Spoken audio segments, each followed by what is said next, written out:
Aujourd'hui, on parle expérience employée. Je suis Cédric Watine, tu es chez Outils du Manager, le podcast en français sur le management le plus écouté. Aujourd'hui, on reçoit Daniel Lafrenière qui vient de sortir un bouquin sur le sujet de l'expérience employée.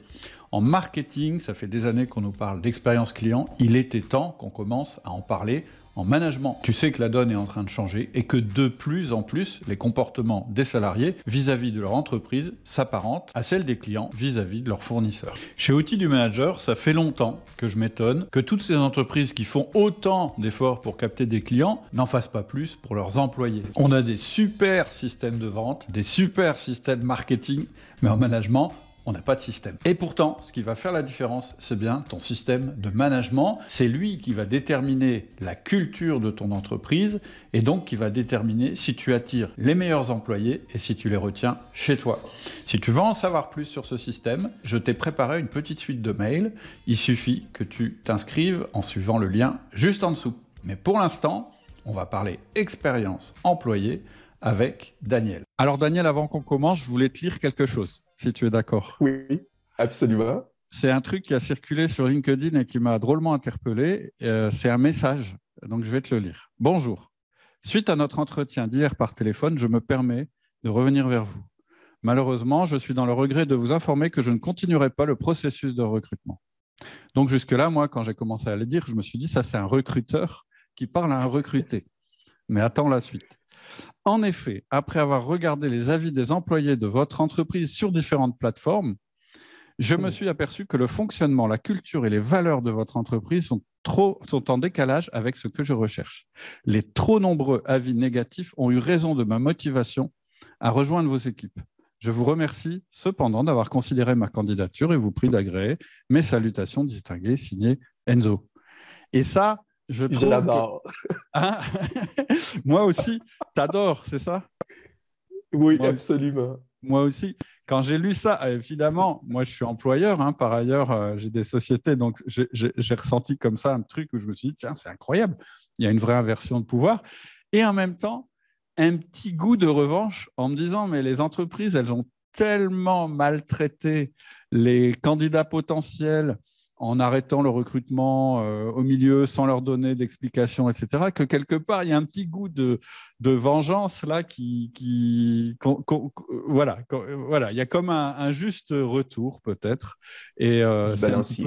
un petit peu de ça qu'on va parler aujourd'hui, puisque aujourd'hui, on va parler de ce que tu appelles... Alors, pour rien de cacher, je croyais que j'avais inventé le terme, mais je me rends compte que je ne l'ai pas inventé du tout, l'expérience employée. Dans beaucoup de mes emails, je disais, il y a l'expérience client, et puis j'ai dit, mais l'expérience employée, qu'est-ce que vous en faites? Et je me rends compte qu'en fait, ce n'est pas moi qui ai inventé le terme, c'est peut-être toi, je ne sais pas.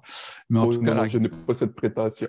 Bon, la grande idée aujourd'hui, ça va être de comprendre les besoins de nos employés, qu'on soit chef d'entreprise ou manager d'ailleurs, et d'y répondre pour les garder et améliorer les résultats de nos équipes, de nos entreprises.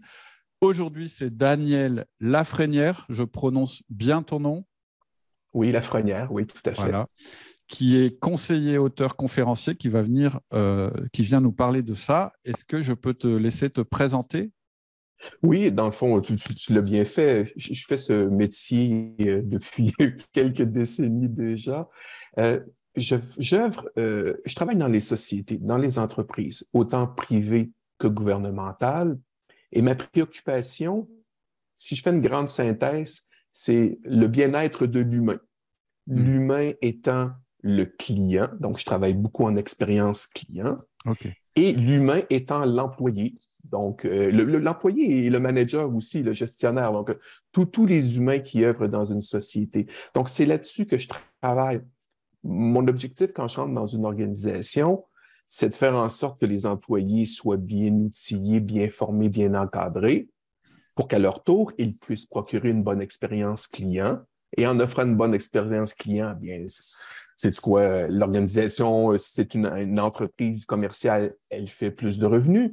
Si c'est une entreprise gouvernementale, elle est plus efficace. Donc, ça n'empêche pas l'entreprise commerciale d'être plus efficace aussi, là. Donc, c'est vraiment sur ces pôles-là que je travaille dans les organisations. j'accompagne des sociétés au Québec et aussi en France. Donc, j'ai l'occasion de, par exemple, AXA, Before Bank, Biogarant sont mes clients français. OK. Et l'occasion s'est présentée qu'on en parle parce que tu as sorti un livre sur le sujet. Oui, c'est ça. J'ai sorti un bouquin qui s'appelle Décaisser l'expérience employée. C'est dans une série de livres. Hein. Je les ai intitulés Décaisser pour dire qu'est-ce que c'est. Et ça se voulait un titre sans prétention. Donc, les ouvrages que je produis, c'est mon 10e, sont des ouvrages d'affaires. Et ça se veut des ouvrages, des livres qui se lisent rapidement, 140, 180 pages. Une synthèse. Je vais droit au but. Mon intention, l'idée que j'ai, c'est que le lecteur a d'autres choses à faire qu'à de lire un livre. Donc, Ouais. je souhaite qu'il le lise et je veux garder son attention. Donc, j'écris des livres très directs, très simples. Donc, il y en a eu un sur l'expérience employée. Il y en a eu un sur la transformation numérique. Donc, qu'est-ce que la transformation numérique? C'est l'utilisation de la technologie pour améliorer, hey, l'expérience client et l'expérience employée. Je suis cohérent. Et le tout dernier qui s'appelle Décaisser l'expérience employée ici que l'on voit. OK, ça marche. Super. Alors, peut-être on peut commencer par une question hyper simple. Hein. C'est quoi, quelle doit être la place de l'employé dans l'entreprise? Okay. La place de l'employé dans l'entreprise, elle est primordiale. Parce que pour moi, je vois les entreprises comme un écosystème composé de 3 éléments importants, intimement interreliés et très fragiles. J'ai des employés, j'ai des clients et j'ai les produits et les services. Et je ne peux pas me permettre, comme entreprise, de négliger une de ces composantes au détriment de l'autre. Donc, on dirait, je suis extra pour l'expérience client, comprenez-moi bien, là, c'est hyper important, mais on dirait qu'il y a eu beaucoup d'attention pour l'expérience client dans les dernières années. J'en suis très heureux. Mais parfois, on dirait au détriment de l'expérience employée. Or, les deux sont intimement liés. Comment voulez-vous qu'un employé mal formé, ou peut-être même mal recruté, mais mal formé, mal encadré, puisse offrir une bonne expérience client? Mm. C'est impossible ou c'est très difficile. Donc, pour moi, je travaille sur ces 2 éléments-là. Et bon, bien entendu, la qualité du produit ou du service, je laisse ça à la société. Je présume que bon, c'est un acquis, là, donc qu'ils y réussissent très bien. Mm. OK, c'est logique. Et ça me fait penser un petit peu aux caissières à qui on disait il y a longtemps de sourire et où on sentait que le sourire, il était vraiment plaqué sur le visage et que c'était pas un sourire. Et il y a pas pire que ça. Il vaut mieux pas faire de sourire du Il tout. n'y a pas pire que ça, ou il n'y a pas pire qu'un employé qu'on entend soupirer, par exemple, au téléphone parce qu'il doit consulter 4, 5, 6 systèmes informatiques qui ne se parlent pas entre eux pour donner un renseignement qu'un Mm. client ou qu'un citoyen demande à une organisation gouvernementale. Donc, comment voulez-vous que cet employé-là soit détendu? J'ai écrit un texte récemment pour le journal Les Affaires au Québec, qui est un journal, comme le nom le suggère, qui s'adresse aux gens d'affaires. Et je m'intéressais à une pharmacie tout près de chez moi, sont en pleine rénovation et ils se sont attardés considérablement à l'expérience, dis-je, employée, par exemple dans le laboratoire. Donc, Mm. la section où le pharmacien et les techniciens travaillent. Donc, ils ont réaménagé les surfaces de travail, c'est plus éclairé. Ils ont revu la surface au plancher.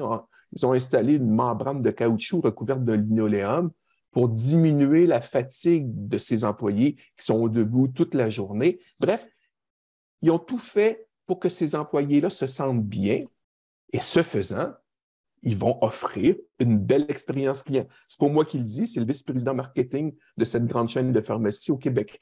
Donc, on voit cette corrélation-là directe et plein d'études le démontrent entre un employé heureux rend un client heureux. Mm. Moi, je parle aussi souvent de la culture d'entreprise en Bien disant sûr. que la culture d'entreprise, voilà, souvent, c'est des grands mots qui sont plaqués sur des murs ou qui sont dans les plaquettes des entreprises ou sur les sites web, etc. Et en fait, moi, je dis non, la culture d'entreprise, c'est la somme des comportements qui ont lieu dans l'entreprise.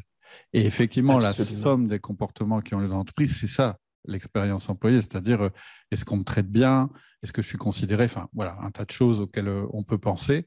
Exactement. Je dis le pire que vous puissiez faire, c'est plaquer des valeurs comme ça sur votre site web, etc. Vous embauchez quelqu'un et finalement, en lui parlant de ses valeurs, et en fait, sa vraie expérience quand il rentre dans l'entreprise, elle est complètement opposée et ça fait exactement le même effet que quand on t'a promis monts et merveilles avant d'aller acheter quelque chose, et puis tu arrives dans le magasin et c'est sale et les produits sont mauvais, etc., etc. Qu'est-ce que tu fais? Tu votes avec tes pieds, tu fais demi-tour et tu sors. Et ça se produit de plus en Exactement. plus. C'est ce que je voulais montrer avec ce petit message que j'ai lu en introduction. C'est ça, c'est qu'aujourd'hui, l'entreprise, comme elle est de plus en plus transparente, parce qu'il y a les réseaux sociaux, parce qu'il y a tout ça, quand tu as une mauvaise expérience employée, ça ne reste pas à l'intérieur de l'entreprise. Ça se sait. Exactement. Et tu m'amènes une notion intéressante, c'est que l'expérience employée puis l'expérience client, là, les parallèles sont remarquables. Et comme Ouais. tu viens de l'évoquer, puis comme l'exemple en début d'entretien, c'est-à-dire que le client, qu'est-ce qu'il fait aujourd'hui avant d'accorder sa confiance à une marque? Bon, il va sur les médias sociaux, il va regarder la fiche, l'appréciation Google, il va dans Facebook, il demande à des amis. D'accord? Donc, il fait déjà un démarchage, il vérifie. Il ne veut pas prendre le risque de se tromper. D'autant plus qu'il a l'embarras du choix. C'est intéressant. Je poursuis. Après ça, il va aller vivre l'expérience. Et si la promesse n'est pas rencontrée, il va s'exprimer allègrement sur les médias sociaux. C'est exactement la même affaire du côté de l'employé. Hein, l'employé aujourd'hui a accès, il y voit les médias sociaux. Il y a des sites comme ici en Amérique du Nord, on a Glassdoor, Mm. qui est un site qui répertorie tout ce qui se passe dans les sociétés, les codes d'appréciation. Il connaît des amis, il va aller rencontrer les gens. C'est exactement la même chose. Et au même titre que le client a l'embarras du choix, l'employé aujourd'hui, il a l'embarras du choix aussi. Exactement. Donc, les parallèles sont impressionnants. C'est la même séquence, les mêmes moyens. Et bien entendu, si la promesse employé n'est pas respectée, au même titre que si la promesse client n'est pas respectée, alors on s'en va vers un mur. De Oui, toute façon, oui. on s'en mord les doigts. Hein. Je veux dire, les entreprises n'ont qu'à elles. C'est de leur faute si ça ne Ouais, fonctionne ouais. pas. Là. Je suis désolé, mais c'est ça. Ouais, ouais. Et en plus, on est d'autant plus virulent qu'on est déçu. Bien Quand on sûr. ne nous a pas promis des choses trop fortes, ça va, mais quand il y a un réel décalage, là, c'est embêtant. Et c'est souvent, j'avais reçu, on a fait un podcast avec des comptables qui ont des problèmes de recrutement, etc. en France, hein, c'est un phénomène actuel en France, où effectivement, la plupart des conseillers en communication de ces cabinets comptables leur disent, mais il faut donner une image moderne de votre entreprise et donc il faut travailler votre image extérieure, enfin, il faut travailler votre image, il faut travailler votre image. Et donc, par image, on entend l'image extérieure. Le problème, c'est que si on ne change pas à l'intérieur, c'est pire que tout. C'est ce qu'on vient d'évoquer. C'est que ça fera un effet Absolument. pire que s'ils n'avaient pas travaillé leur image. Absolument. Ça vient de l'organisation. Ça vient aussi de. Vous comprenez, tu comprends, les gestionnaires ou les managers, peu importe, ils doivent prêcher par l'exemple aussi. Mm. Hein, et il faut qu'ils soient. Ils demandent à leurs employés d'être attentionnés à l'endroit de leurs clients. Mais encore faut-il que les gestionnaires soient aussi attentionnés non seulement à l'endroit des clients, mais à l'endroit de leurs employés. Mm. Donc, il y a un mot que j'aime pas vraiment, je sais que c'est l'expression consacrée, mais c'est ressources humaines. Mm. Alors moi, quand j'entends le mot ressources humaines, c'est comme quelque chose donc une ressource que j'ai à ma disposition et que je peux peut-être même jeter. Hein. C'est comme des ressources matérielles, des ressources financières, des Ouais. ressources informationnelles. Alors, si on remplaçait ce mot de ressources humaines par employé ou encore plus l'humain, donc si Mm. je m'intéresse à l'humain, d'accord, puis si je lui facilite la vie dans son travail, ben, il va m'aimer comme humain. Hein. Vous comprenez, si je m'intéresse un peu à l'humain, je ne le considérais pas comme un robot ou comme. Mm. Il y a un bout relationnel non négligeable et c'est Mm. exactement la même chose en expérience client. Lorsque Mm. je suis capable de bâtir une relation avec mon client au lieu de Mm. créer une transaction. Je dis souvent dans mes conférences, si vous êtes une transaction, vous n'êtes qu'une commodité. Vous Mm. comprenez? Je rentre, je sors, je peux aller chez le voisin qui offre exactement le même produit. Si vous Absolument. construisez une relation, le lien est plus fort. C'est exactement la même chose du côté d'une entreprise. Si vous avez une relation de commodité transactionnelle avec un employé, Je t'engage, je te paye, c'est tout, fin de la conversation. Ben, sais-tu quoi, l'employé qui va peut-être être séduit par les sirènes du compétiteur qui vont faire comme ouh, on est plus gentil, on t'offre quelques euros de plus de l'heure, viens chez moi. Il va partir rapidement. C'est clair. Mais au contraire, si une relation s'est établie, on parle de relation professionnelle, bien entendu, mais si une relation de confiance s'est établie entre l'employeur et l'employé, là, on commence à toucher à quelque chose d'intéressant. Là, on va fidéliser nos employés. C'est vrai. Et si les gens, aujourd'hui, quand on consomme, tu le soulignais tout à l'heure, c'était intéressant ton parallèle, j'ai jamais pensé ça comme ça, mais c'est vrai qu'aujourd'hui, quand on achète des produits, on se renseigne beaucoup plus qu'avant. On veut savoir comment il a été fabriqué, on veut savoir, on se définit par ce qu'on achète, donc on passe du temps à choisir, parce que ça fait partie aussi du plaisir de choisir. Donc si on est capable de passer ce temps-là pour consommer, imaginez le temps qu'on est capable de passer pour choisir sa vie professionnelle. On va y passer encore plus de temps, on va être encore plus exigeant. Donc, c'est vraiment un message pour les employeurs qui est, voilà, c'est pas donné. Alors, qu'est-ce qu'on pourrait, je ne sais pas si tu peux donner des exemples, mais ce serait quoi une mauvaise expérience employée et une bonne expérience employée? OK, ben, une mauvaise expérience employée, on a juste à regarder ce que Elon Musk fait actuellement avec Twitter. Je me demandais quand tu allais parler de Elon Musk. Non, mais c'est une espèce de dictateur qui fait des menaces et qui exige des choses impossibles pour un être humain normal. Donc, dans le fond, regardez ce qui s'est passé depuis l'acquisition de Twitter et s'il vous plaît, ne faites pas ça. Donc, c'est assez simple. Donc, climat toxique, menace, contrôle, est-ce que j'oserais utiliser le mot dictature, mais enfin, comprenez, une vieille façon de voir la gestion d'employés qui sont plutôt comme des ressources et qui marchent au fouet. On est à quelle époque? Je suis quand même impressionné d'un gars aussi brillant sur certains éléments, parce que reconnaissons l'intelligence d'Elon Musk, mais sur d'autres éléments, mon Dieu, qu'est-ce qui s'est passé avec cet homme-là? C'est inquiétant. Peut-être que ce n'est pas une question d'intelligence, alors. Non, c'est assurément pas une question d'intelligence. Maintenant, des exemples positifs, et qu'est-ce qu'elles font, ces entreprises-là? Les classiques, c'est drôle. Les entreprises que je vais citer sont les mêmes que je cite dans les exemples d'expérience client. Ah, quel hasard! Donc, les Starbucks de ce monde, les Nespresso de ce monde, les Apple de ce monde, vous pouvez transposer d'autres marques. Là, je cite des grandes compagnies internationales, américaines, mais qu'est-ce qu'elles font, ces entreprises-là, que les autres ne font pas? Et les gens vont dire, oui, mais on sait bien, ces entreprises nagent dans l'argent. Non, ce n'est pas une question d'argent, ce n'est pas une question de moyens, c'est une question d'intention. Alors, que font ces marques? Quand même assez simple. Bon, elles accueillent un nouvel employé. OK. Ils accueillent le nouvel employé de manière correcte, là. C'est pas comme, oh mon Dieu, un nouvel employé, on n'a pas ton uniforme, on est vraiment désolé. Ou, non, les accès au système, non, ça va prendre une semaine. Oh, ton ordinateur n'est pas rentré. Ça, on voit ça là, constamment. Donc, est-ce que tu t'attendais? Tu ne savais pas que je rentrais dans l'organisation ce matin? Ça, là, quand on bâcle, quand on ne se préoccupe pas du processus d'accueil, vous savez ce que ça a comme impact? Ça double le risque de démission dans les 6 premiers mois. Fait que d'un côté, les entreprises cherchent des solutions pour engager de nouvelles ressources, mais quand elles arrivent, elles ne les accueillent pas convenablement, ce qui fait qu'elles quittent. Donc, je reviens sur ces marques-là. Elles accueillent le nouvel employé, tout est prêt. Ils ont un programme de formation. D'accord? Nespresso, un programme de formation redoutable. Starbucks est passé d'un programme de formation de quelques jours à 2 semaines. Il y a un formateur qui fait du ghosting, là, qui est à côté de vous, il est en arrière et qui vous accompagne sur les différentes stations.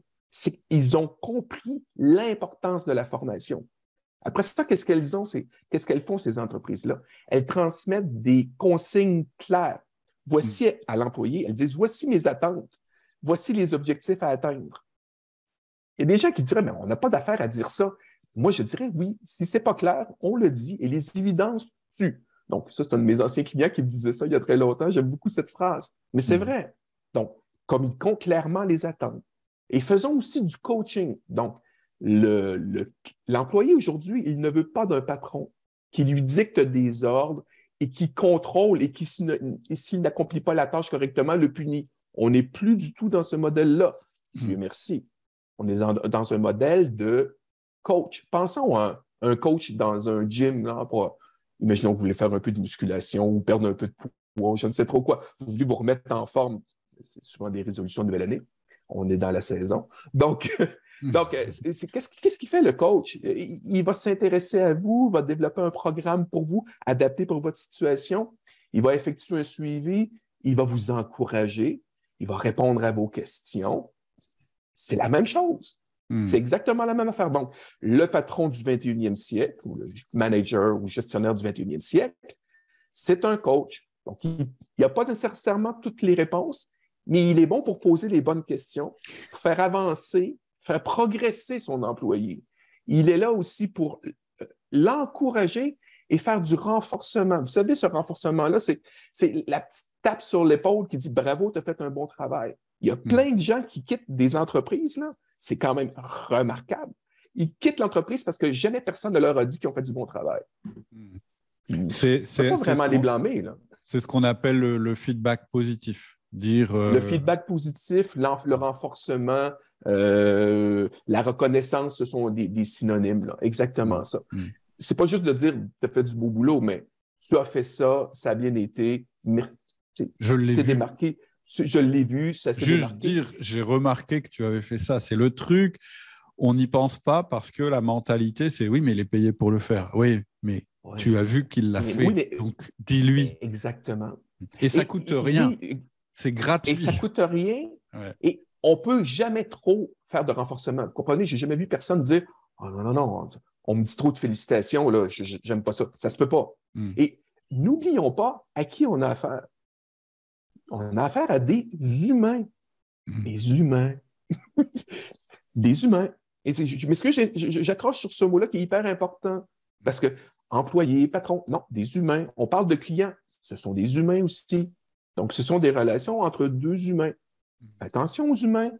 En tout cas, à moins que je suis peut-être utopiste, là, mais vous comprenez? C'est des vous, en tout cas, tu comprends, si tu t'oses vous vois. Donc, mais tu comprends, cette notion-là est hyper importante. Donc, je fais attention à mes employés. Je fais attention à mes clients. Je fais du renforcement auprès de mes employés. Je les accompagne. Je suis là pour trouver des solutions. Je suis un facilitateur. Je suis au service. Donc, comme gestionnaire, ma job numéro 1, c'est d'être au service de mes employés et non l'inverse. Alors, ça, là, il faut que ça percole dans le cerveau de certains gestionnaires. Le gestionnaire est au service de ses employés. Ah oui? Absolument. En fait, au même titre que l'entreprise est au service de ses clients. C'est la même chose. Oui. Il y a une image que j'aime bien aussi parce que effectivement, ce n'est pas du tout ce qu'on a dans la culture collective de dire que le chef est au service de ses employés parce que le manager, on considère que c'est le chef puisqu'il est plus haut dans la hiérarchie.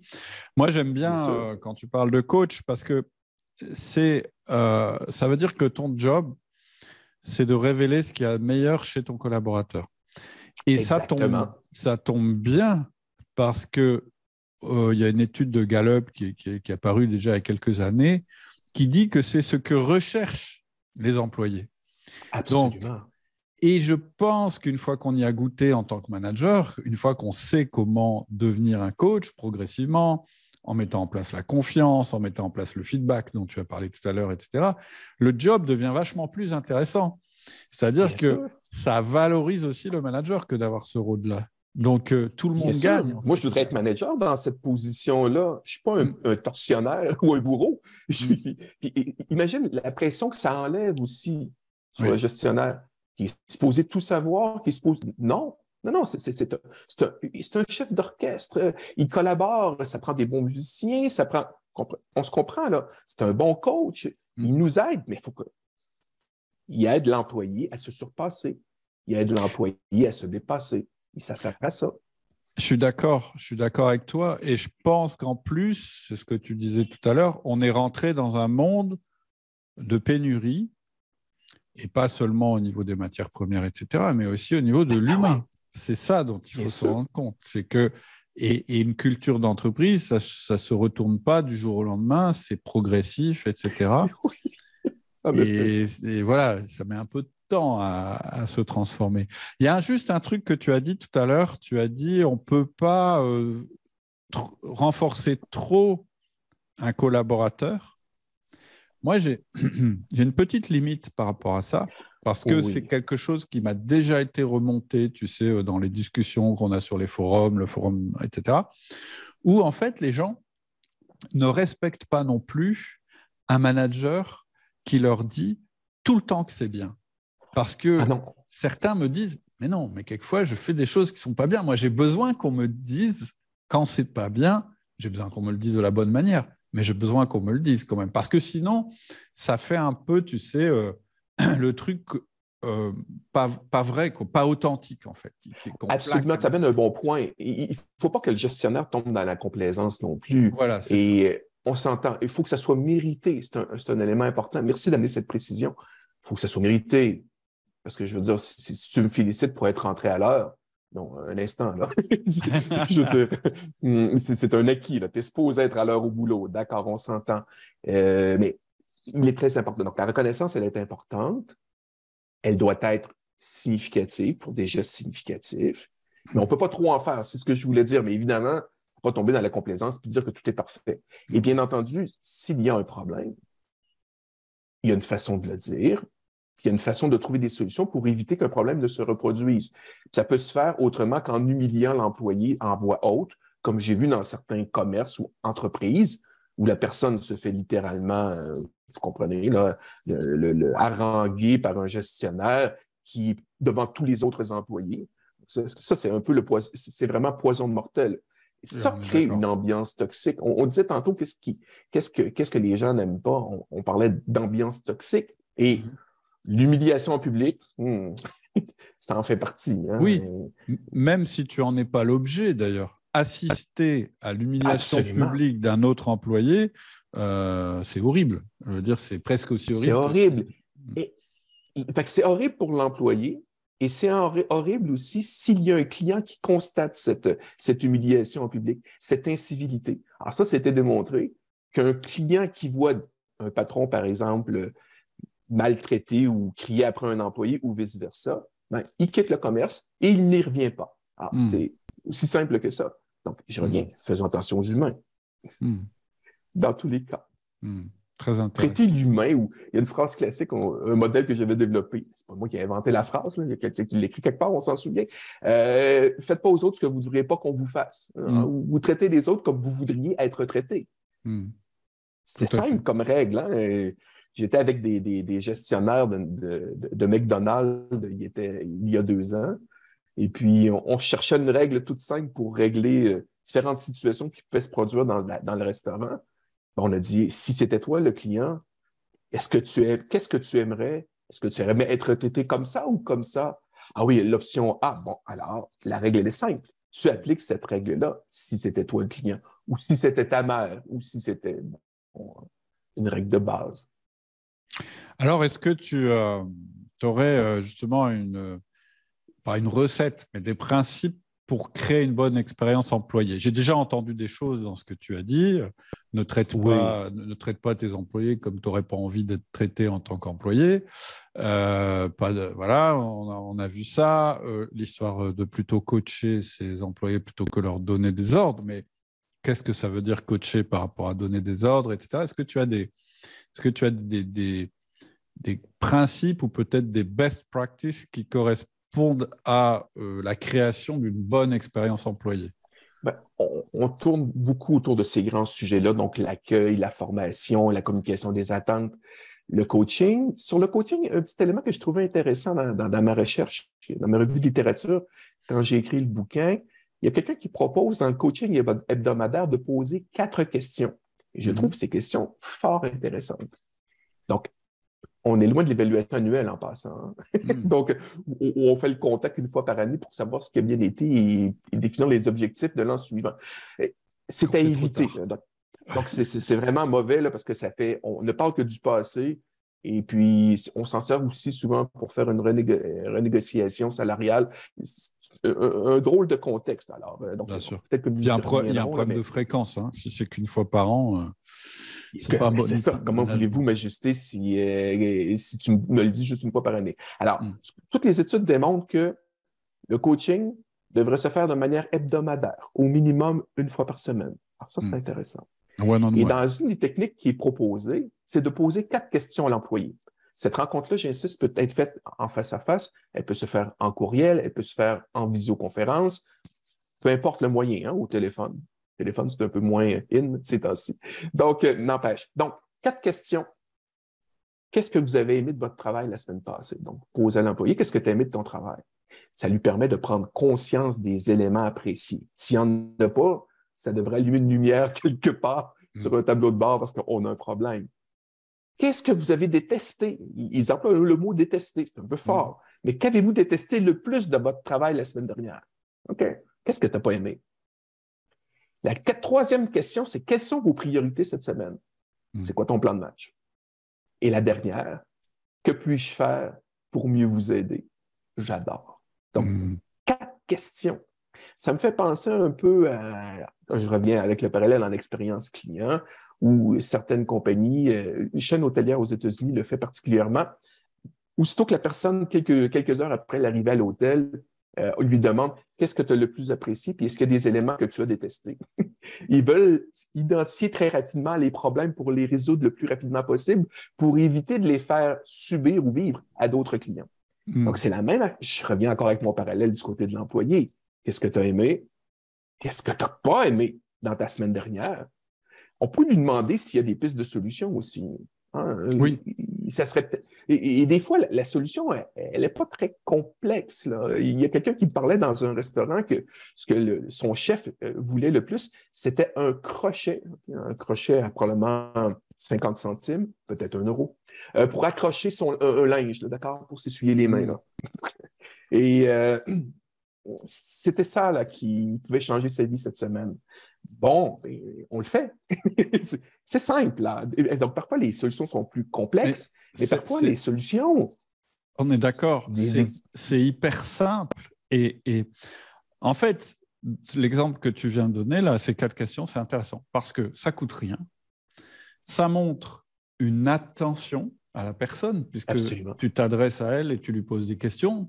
Posez-vous la question, depuis combien de temps vous vous êtes pas adressé en un à un, en face à face à vos employés, et depuis combien de temps est-ce que vous leur avez posé des questions sur leur travail? Et en plus, parce que je sais que certaines personnes, quand elles vont entendre ce que tu viens de dire, vont dire, oui, mais si j'ai pas la solution. Eh bien, si on n'a pas la solution, au moins, on sait qu'il y a un problème. Et c'est Bien déjà sûr. quelque chose. Et peut-être que la solution, elle va émerger plus tard. Ou peut-être qu'on peut dire à notre employé, alors qu'est-ce que tu pourrais faire? Parce que je sais que la crainte, parfois, quand on pose ce genre de questions, c'est la délégation inversée. C'est-à-dire, bah, il y a un problème, maintenant que je suis au courant, je vais devoir le résoudre. Oui, mais vous allez devoir le résoudre avec l'employé. C'est-à-dire que vous n'avez Bien pas de sûr. baguette magique. Il est au courant hein, que vous n'avez pas de baguette magique. Il le sait. Les budgets sont serrés, etc. Et malgré tout, peut-être, on pourrait réfléchir à une solution ensemble. Et ça, quel que soit le poste, ça éclaire beaucoup le travail de la personne. C'est-à-dire que même si elle n'a pas un poste qui est formidablement épanouissant, le fait de dire qu'elle peut l'améliorer ou qu'on peut l'améliorer, c'est très, très important. Et puis, je répète, il y a de la considération envers la personne. Quand on pose la question à quelqu'un, on le regarde et on lui parle. Bien sûr. S'intéresser à cette personne-là, c'est quand la dernière fois qu'un gestionnaire, ça dépend des places, mais est descendu de son bureau et allé sur le plancher. Moi, je dis à mes clients, je peux les accompagner, mais allez donc passer une journée là, avec là où travaille votre employé. Là.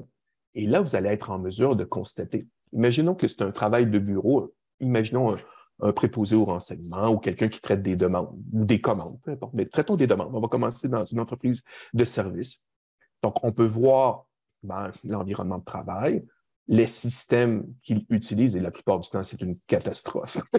Donc, et puis, l'absence de processus, l'absence d'instruction de travail, on peut identifier la collaboration ou le manque de collaboration, on peut identifier les artifices, les solutions là, on appelle ça une patch, vous comprenez, d'une solution de contournement d'un système pour dire, mon Dieu, il y a un nouveau calendrier, ou il y a une liste, ou il s'est bidouillé quelque chose dans Excel, pour s'apercevoir que pour travailler, ce pauvre employé-là, il a dû trouver des solutions de contournement parce que les outils qu'on lui produit, qu'on lui offre, ne font pas le travail. Alors, si un patron voyait ça, je crois que s'il faisait la job, là, ce serait intéressant là, de l'asseoir, là, on lui met un petit micro-casque et puis il répond à des appels de clients en utilisant les systèmes actuels. Je suis pas mal certain qu'il y aurait de l'amélioration de manière significative et plus rapide qu'on le croit. Donc, ouais, moi j'ai une anecdote personnelle là-dessus, c'est il y a quelques années, donc je peux en parler, où les personnes qui travaillent à la saisie de commandes dans mon entreprise me disaient, plusieurs me disaient, mais le système est lent. Et quand j'en parlais à mon responsable de l'époque ou sous-traitant informatique, il me disait, mais non, c'est pas lent, il me disait, c'est tant de secondes. Et effectivement, c'était pas beaucoup de secondes. Sauf que quand tu t'assieds à côté de la personne qui saisit et que tu te rends compte que ce petit temps de quelques secondes, il est multiplié par le nombre de commandes qui sont des centaines par jour, c'est horrible. Tu ne voudrais pas travailler comme ça. Et effectivement, rien que le fait de voir et de vivre ce qui se passe, ça change complètement ta perspective sur les problèmes, quoi. Absolument. Donc, l'enjeu du côté de l'expérience employée. Puis parfois, on veut faire parler les chiffres. Alors, si on calcule la perte de productivité aussi, c'est non négligeable. Moi, j'ai fait un calcul tout simple, là.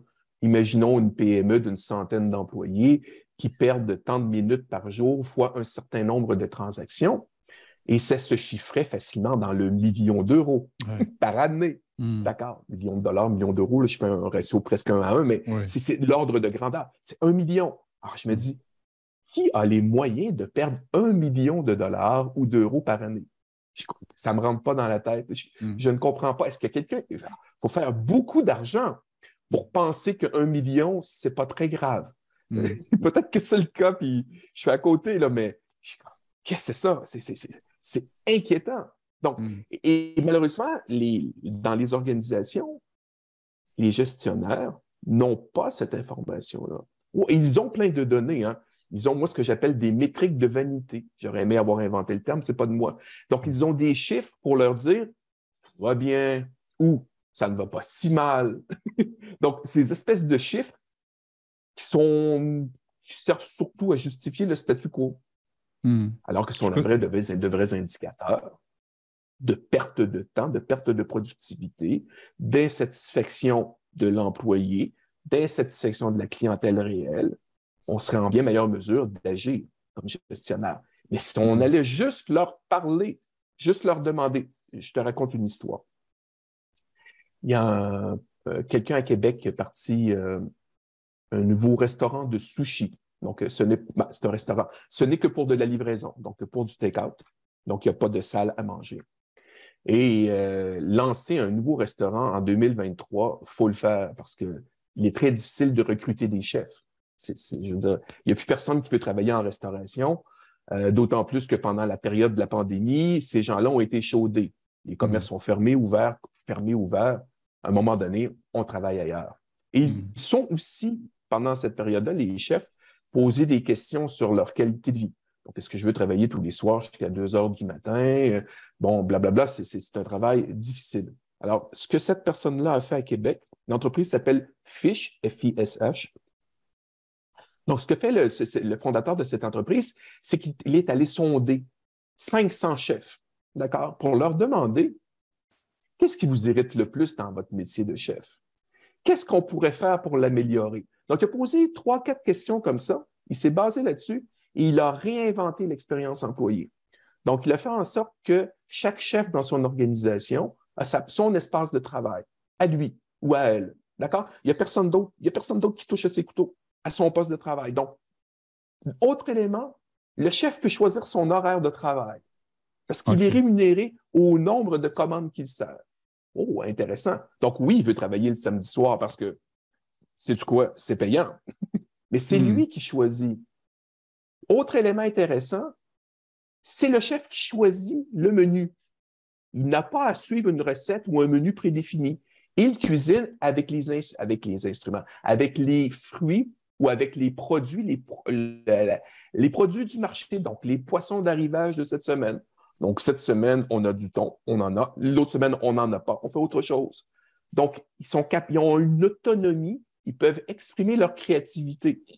Et dernier point fort intéressant, ce sont les clients qui choisissent les chefs et les chefs sont en contact direct avec une plateforme sociale.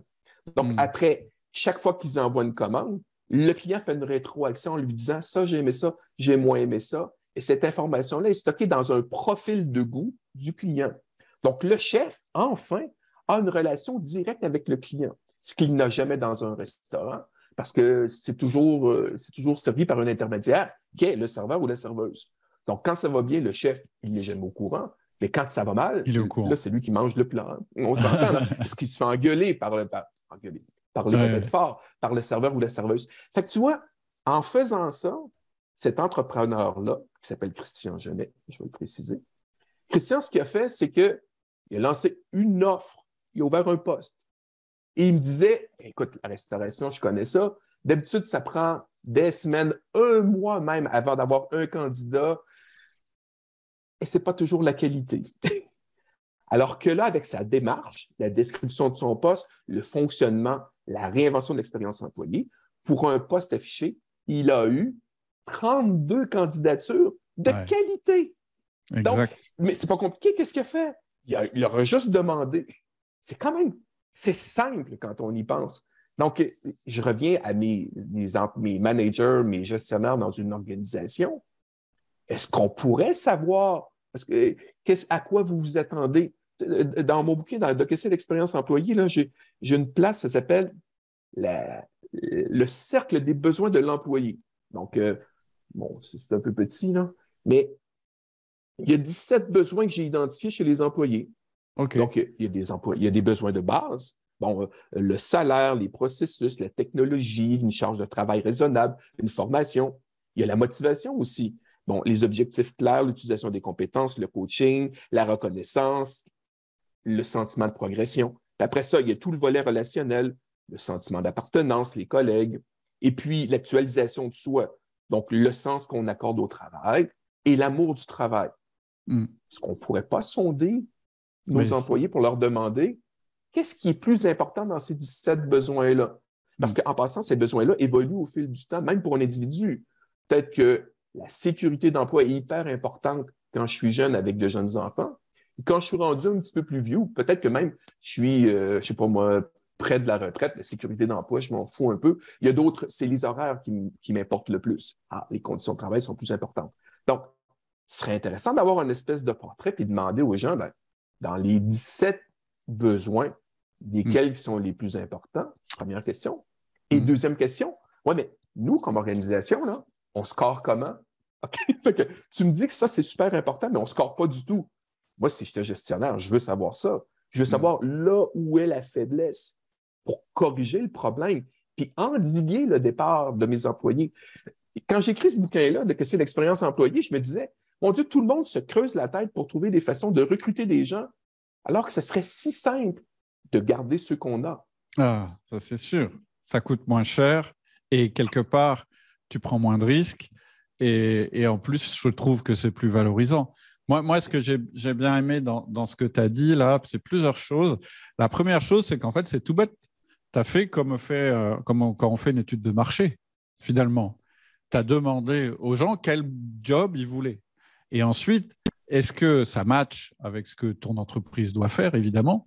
Et puis, il y a aussi une notion de responsabilisation de la personne, parce que dans tout ce que tu m'as dit sur les chefs, finalement, c'est comme si on les considérait un petit peu comme des petits chefs d'entreprise.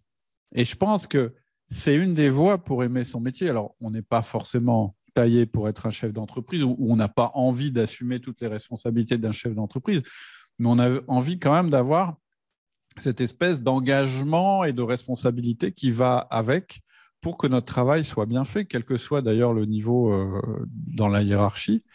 Et puis, j'aime bien aussi ton idée, comme ça, d'avoir des critères. Parce que là, on parle un petit peu, je dirais, d'une manière générale, mais avoir des critères. En fait, c'est marrant, les critères dont tu parlais, ça me faisait penser à la pyramide de Maslow, tu sais, avec les Oui, besoins de base. absolument. Et puis, une fois que ces besoins sont satisfaits, alors on peut monter dans les besoins. Et effectivement, les besoins les plus hauts dans la hiérarchie, une fois que les autres sont remplis, effectivement, il y a le besoin d'appartenance et puis le besoin de se réaliser, ou je ne sais plus comment tu as appelé ça, de Oui, s'améliorer. l'actualisation de soi. Mais tu Actualisation. sais, au début, c'est intéressant que tu m'amènes sur la pyramide de Maslow. J'avais imaginé mes besoins en me basant sur une pyramide.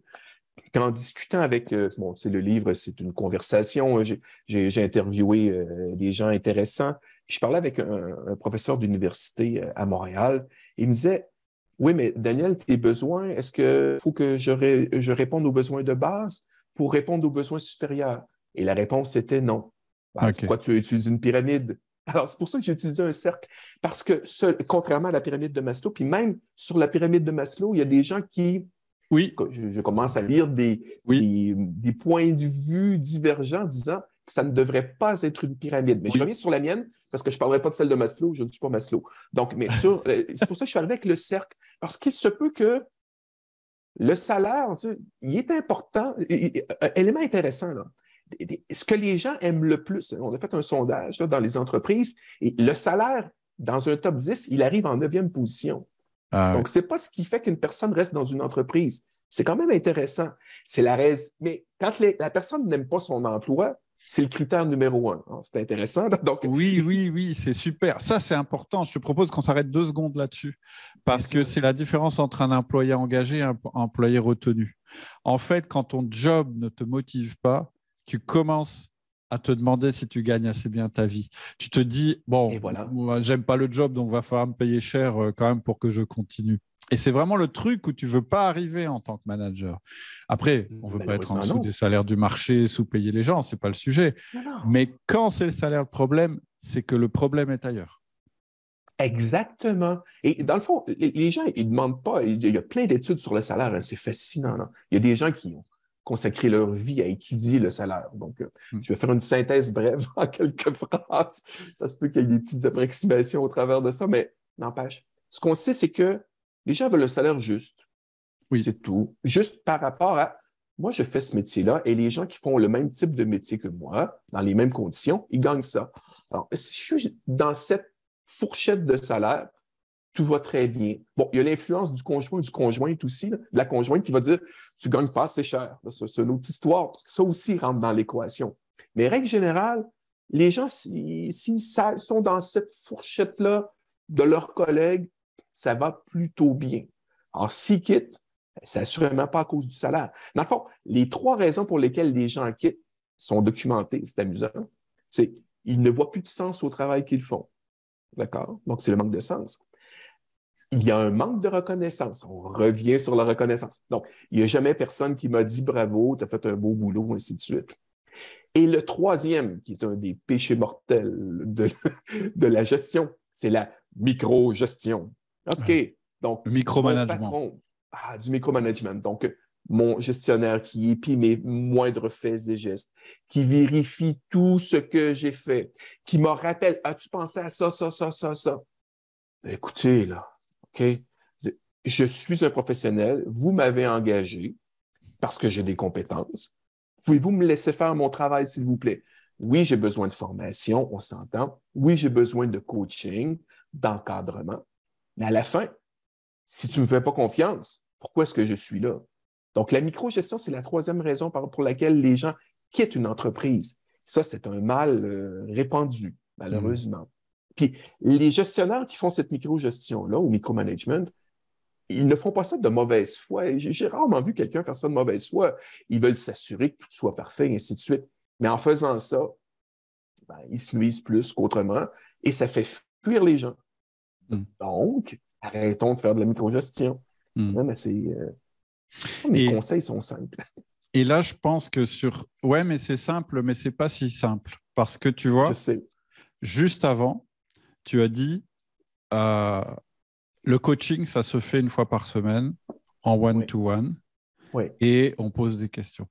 Et là, il y a oui. des gens qui vont te dire ah bah tu vois, tu fais du micromanagement parce que tu vois ton employé une fois par semaine. Donc, en fait, tu fais du micromanagement.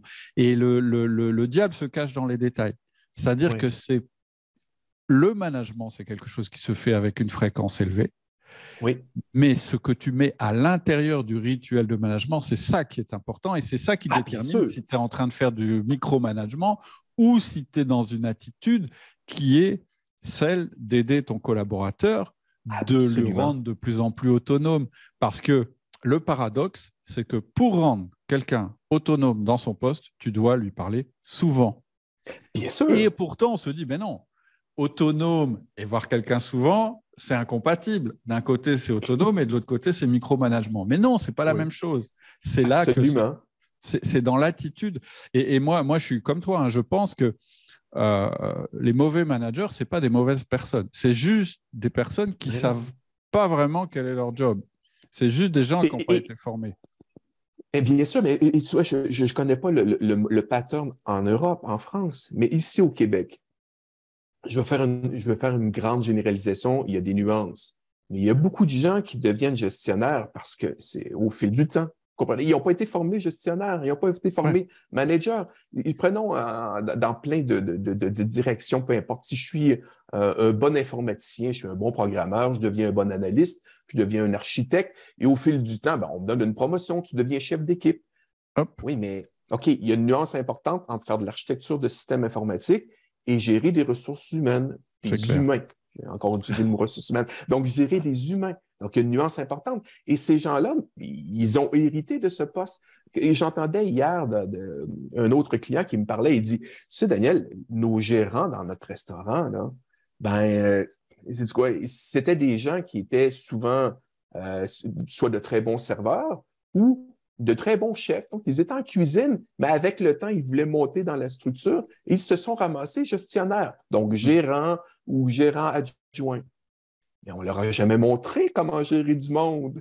Donc, mais Ouais. ils étaient d'excellents chefs, d'excellents Mm. cuisiniers ou ils étaient d'excellents serveurs. Mm. Mais c'est une toute autre tâche. Et on Mm. a besoin de ça. Donc, je reviens. C'est pour ça que j'écris des bouquins. Lisez Mm. ça.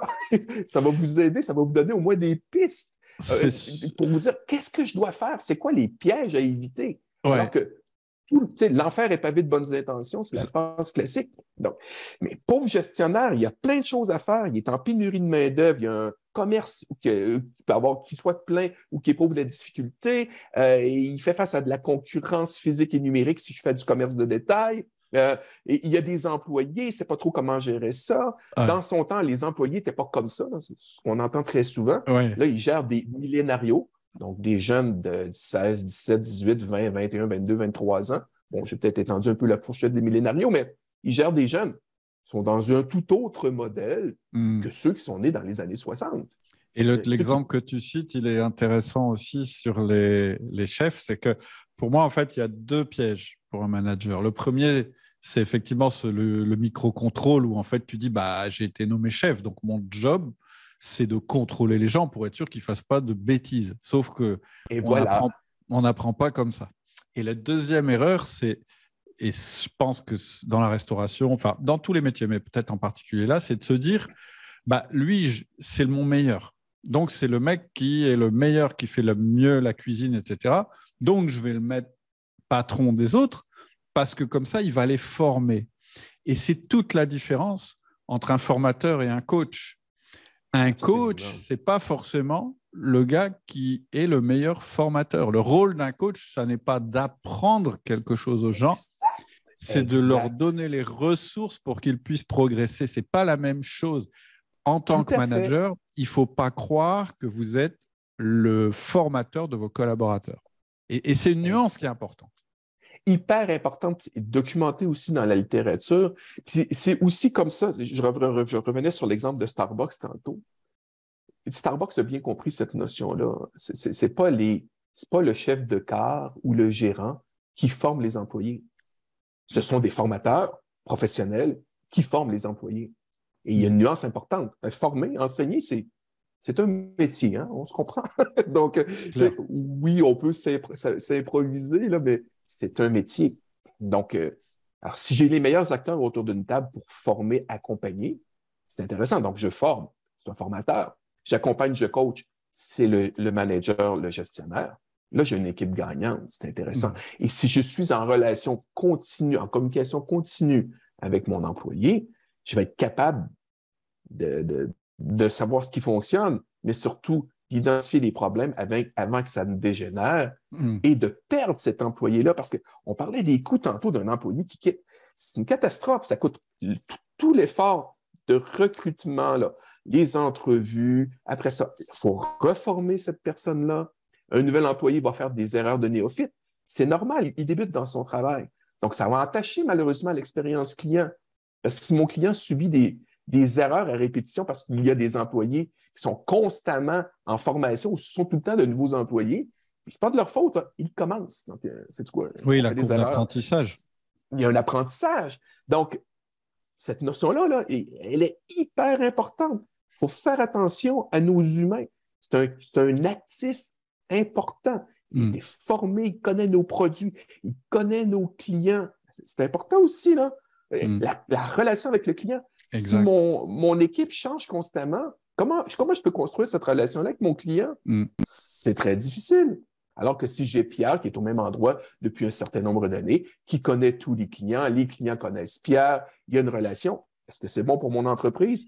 C'est extraordinaire pour mon entreprise. On est d'accord. La phrase horrible qu'on entend tout le temps, personne n'est irremplaçable, il faut souhaiter qu'elle soit fausse parce que c'est là où tu te dis, bah, ça y est, j'ai des humains en face de moi et en tant que client, qu'est-ce que tu veux en face de toi? C'est des humains. C'est des gens qui comprennent qui tu es, etc. Alors, j'avais préparé une question. Les gens choisissent des humains et c'est ça qui est important aussi. Donc, oui, les gens choisissent des humains. Même dans les métiers où on a des processus achats très importants, où on rationalise l'achat, etc., à la fin, on achète bien quelque chose à quelqu'un. Donc, exactement. Donc, B2C, B2B, donc business to consumer, business to business, pour moi, il n'y a aucune différence parce que dans les faits, j'ai un client ou un acheteur, j'ai un vendeur. Donc, ce sont deux humains qui se parlent et qui créent une relation. Alors, si j'ai une relation, elle peut être très brève, la relation en passant, là. Ça peut se faire en très peu de temps, mais j'ai un contact humain. Bon, on pourrait parler de contact numérique, mais on en parlera peut-être une autre fois, mais j'ai un contact humain et ce contact-là, il est hyper important. D'où l'importance de garder mes employés parce que ça coûte beaucoup moins cher. Et je refais encore mon parallèle avec l'expérience client. Ça coûte très cher acquérir un nouveau client parce qu'il faut faire de la publicité. Il faut faire comme « Ouh, un client, viens chez moi, je suis beau, je suis fin. » Et ça coûte très cher parce qu'il y a beaucoup de concurrents. Un client va hésiter. Alors que si j'ai des clients et que j'en prends soin, ils ne prendront pas le risque d'aller voir ailleurs s'ils sont bien servis par moi. Cette notion-là, elle est très importante. Donc, je veux garder mes employés parce que c'est mon actif. Je veux garder mes clients parce que c'est mon actif. Puis en plus, ces deux-là, ils se connaissent. Juste à offrir un bon produit et un bon service. Puis ça va marcher, là, tout seul ou presque. Et c'est incroyable qu'on n'ait pas trop de difficultés mentalement à se dire, bah oui, c'est vrai que ça coûte moins cher de garder un client que d'en conquérir un nouveau, et qu'en parallèle, on n'applique pas ça au management. C'est vraiment étonnant. J'avais prévu une question, mais en fait, je pense que tu as répondu. Tu vois, je disais, mais comment on peut concilier les besoins du point de vue du dirigeant ou du manager et vis-à-vis de l'employé? Mais en réalité, tu y as répondu tout au long. C'est qu'un employé heureux, bien coaché, etc., c'est ultra rentable. Donc, je pense que dans tout ce qu'on s'est dit, tu as répondu à la question. Je ne sais pas si tu as quelque chose à ajouter sur ce sujet. Je refais encore mon parallèle avec l'expérience client. Un client heureux, c'est le fun à avoir. Hein? Je veux dire, c'est agréable. Et il ne se plaint pas, il achète, il est un avocat de la marque, c'est un défenseur de la marque, c'est un promoteur. C'est agréable. Avoir des employés heureux. Des ambassadeurs. C'est agréable aussi. C'est pas des... Oui, il va y avoir des soucis, il y a des problèmes, c'est normal. Là. Mais, règle générale, si mon employé est heureux, comme gestionnaire, c'est agréable. Si mon employé est heureux, au même titre du client, il va devenir un promoteur de la marque, un défenseur de la marque employeur. Et là, ça va permettre, du coup, d'attirer des candidats. On revient sur ce qu'on s'est dit en début de rencontre. Les gens parlent et les gens écoutent. Les gens s'expriment sur les médias sociaux. Les gens évaluent les postes offerts si je suis en recherche d'un emploi. C'est clair. Donc, si j'entends parler qu'à tel endroit, c'est extraordinaire et que, oui, c'est pas parfait, mais vraiment on prend soin de soi, puis il y a un beau programme de formation et qu'on est bien outillé, qu'on a des gestionnaires qui sont des coachs et non des espèces de control freak, dirait-on en anglais, de maniaques du contrôle et qui sont à la fois avec la carotte et vous comprenez, le passif-agressif, là, soit avec une carotte ou un bâton. On ne veut pas de ça, là. L'employé aujourd'hui, il ne veut pas ça, il ne veut plus ça. J'ai une bonne atmosphère de travail. Le client s'en aperçoit, il est heureux aussi. Et je reviens avec mon écosystème. Et on se rappelle de nos cours d'écologie, là. On ne me rappelle plus en quelle année, là, en secondaire. mais vous comprenez, c'est vraiment un écosystème. Ouais. On fait attention à nos 3 composantes. Employés, clients, produits et services. Et avec ça, si on fait juste ça, là, moi, ce que j'appelle, c'est faire la base d'une entreprise. Si on respecte ces 3 principes de base-là d'une compagnie, ça devrait bien aller. On est bon. OK. C'était vraiment intéressant. On a fait un gros tour d'horizon qu'on n'avait pas prévu d'ailleurs. On est allé un peu partout. Si on pouvait, juste pour conclure, peut-être reprendre pour toi les 3 best practices, les 3 outils que tu aurais envie de partager aux managers. Toi, tu dis gestionnaire, mais voilà. Oui, manager, oui, c'est correct. Bizarrement, en France, on dit manager. Tu vois, c'est un peu le monde à l'envers, mais ou au chef d'entreprise, par rapport à cette expérience employée, s'il y avait 3 choses vraiment à retenir. Moi, je dirais, allez donc sur le plancher, s'il vous plaît. Allez voir ce qui se passe pour comprendre la réalité. En faisant ça, vous allez être en mesure d'identifier les problèmes. Ce qui fonctionne aussi. Donc, on veut perpétuer ce qui fonctionne, on veut le répéter ou le reproduire, mais on veut corriger ce qui ne fonctionne pas. Donc, ça, c'est la première des choses.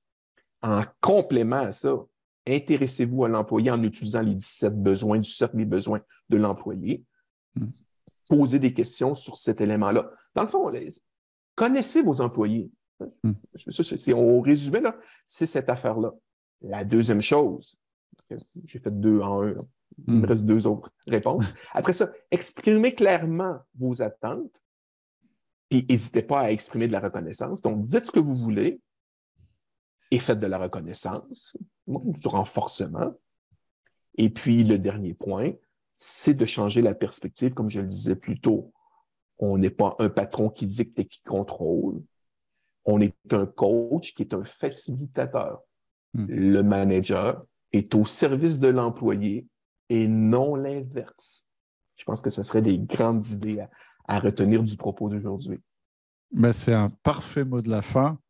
Daniel, je te remercie pour ce moment intéressant. Et puis, je pense que si vous êtes intéressé par le livre, on mettra le lien dans les mails privés et dans le descriptif du podcast. Et donc, je te remercie infiniment et puis je te dis à une prochaine fois. À une prochaine, Cédric. Merci beaucoup. Très agréable. Merci. Au revoir. Merci. Voilà, j'espère que ça t'a plu. J'espère que ça t'a convaincu aussi que pour avoir les meilleurs clients, il faut avoir les meilleurs employés. Et que le système de management, c'est le système qui va réguler tous les autres systèmes dans ton entreprise. Et il est impensable que tu n'aies pas de système de management. Si tu veux recevoir mon système de management, j'ai préparé une série de mails qui le présentent de manière ultra simple. Et je te propose d'y avoir accès en suivant le lien qui est juste en dessous. À bientôt.